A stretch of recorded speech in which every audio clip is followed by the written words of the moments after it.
దాదాపు 9,000 కోట్ల విలువ చేసే ఇండస్ట్రియల్ కారిడార్ని అక్కడ పెట్టారు.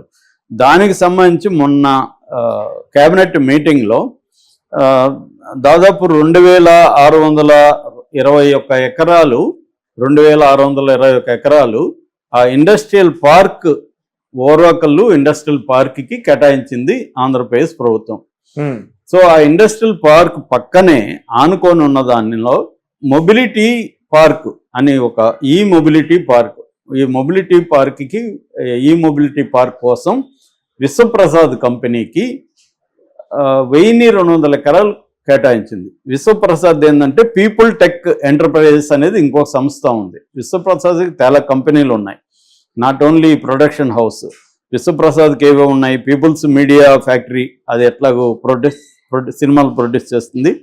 అది కాకుండా పీపుల్ టెక్నాలజీ సాఫ్ట్వేర్ ఇండస్ట్రీకి సంబంధించి ఉంది. పీపుల్ స్క్రీన్స్ అనే ఒక సంస్థ ఉంది. పిఎంఎఫ్ టూర్స్ అండ్ ట్రావెల్స్ అని ఇంకొక సంస్థ ఉంది. పీటీజీ వెంచర్స్ అని రియల్ ఎస్టేట్ ఉంది. అట్లాగే విజోన్ హాస్పిటల్స్ అనే హాస్పిటల్ సంస్థ. ఇన్ని రకాల సంస్థలు విశ్వప్రసాద్కి ఉన్నాయన్నమాట. సో ఈ విశ్వప్రసాద్ పీపుల్ టెక్ ఎంటర్ప్రైజెస్ అనే ఒక సంస్థ ద్వారా ఇక్కడ ఈ మొబిలిటీ వెహికల్ మ్యానుఫ్యాక్చరింగ్ కోసం అప్లై చేసుకుంటే ఆంధ్రప్రదేశ్ ప్రభుత్వం మొబిలిటీ పార్క్ అనే పేరుతో అతనికి 1,200 ఎకరాలు ఇచ్చింది. ఇక్కడ ఆయన ఏం చేస్తాడంటే ఎలక్ట్రికల్ స్కూటర్స్ తయారు చేసే కార్యక్రమం చేయబోతున్నాడు. ఇప్పుడు దీనికి సంబంధించి 1,200 ఎకరాలు అతనికి అతి తక్కువకి 1 ఎకరా 15 లక్షల నుంచి 16 లక్షల రేట్లు చొప్పున ఇచ్చింది గవర్నమెంట్. మామూలుగా అక్కడ ఆల్రెడీ ఎకరా ₹1,00,00,000 వరకు వెళ్తుంది. మొన్ననే ఏపీఐఐసి అంటే ఏపీ ఇండస్ట్రియల్ ఇన్ఫ్రాస్ట్రక్చర్ కార్పొరేషన్ సంస్థ అక్కడ వేరే వాళ్ళకి ల్యాండ్ 1 ఎకరాన్ని 70-80 లక్షలకు అమ్మింది రీసెంట్గా. ప్రైవేటుది అయితే కోటి పైన చేస్తుంది ఎకరా. అంటే ఇప్పుడు అది 1,200 కోట్ల విలువ చేసే దాన్ని తక్కువకి ఇచ్చేశారు అనేది ప్రధాన ఆరోపణ. ఎకరానికి 1,00,000కే ఇచ్చేశారు. ఎకరానికి 1,00,000 కాదు, వీళ్ళు చెప్పేది ఏంటంటే 15 లక్షలు అలాగే ఇచ్చేశారు, ₹1,00,00,000. అంటే దాదాపు 85 లక్షలు ఒక ఎకరంలో అతనికి మిగులుతుంది. అది కొద్దిగా డెవలప్ అయినాక 5-6 కోట్లకు కూడా పలుకుతుంది ఎకరా. అంటే వీళ్ళు చెప్పేది ఏంటంటే దాదాపు 5,000 కోట్ల వర్త్ ఉండే ల్యాండ్ని అతనికి తక్కువ కట్టబెట్టారు అనేది ప్రధానంగా వీళ్ళు చెప్తున్నారు.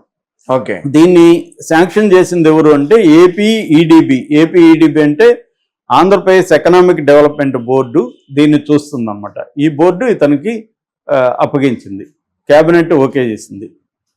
ఇతనికి అసలు ఏ రకంగా కూడా వీళ్ళ కంపెనీకి ఈ వెహికల్స్ తయారీలో ఎక్స్పీరియన్స్ కానీ ఏమీ లేదు ఇప్పటి వరకు.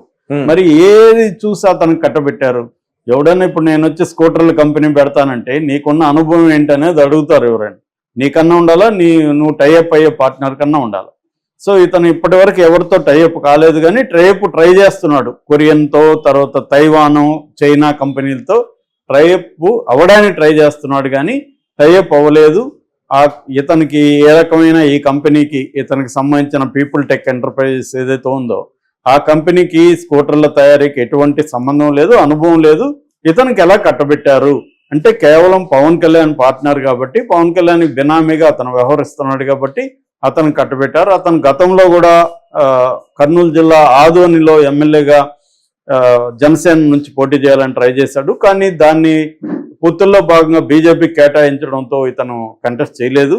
అట్లాగే జనసేనకు కూడా ఇతను పార్టీ ఫండ్ కూడా ఇస్తుంటాడు.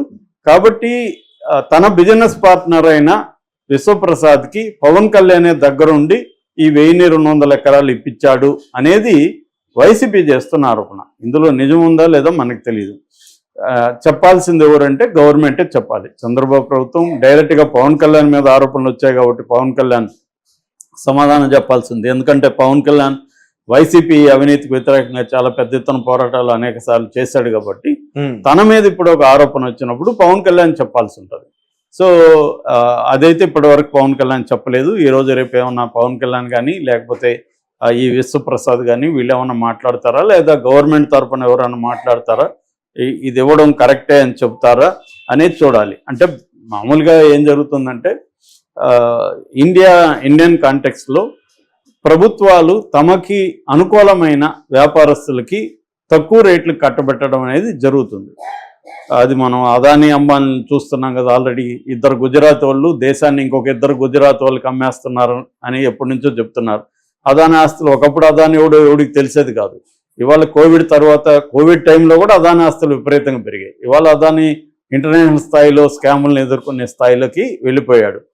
ఇది అన్ని దేశాల్లో ఉంటుంది. రీసెంట్గా నేను రుచిర్ శర్మ అనే ఒక ఎకనామిస్ట్ ఫండ్ మేనేజర్ రాసిన బుక్ చదువుతున్నా. అదేంటంటే what went wrong with capitalism book title.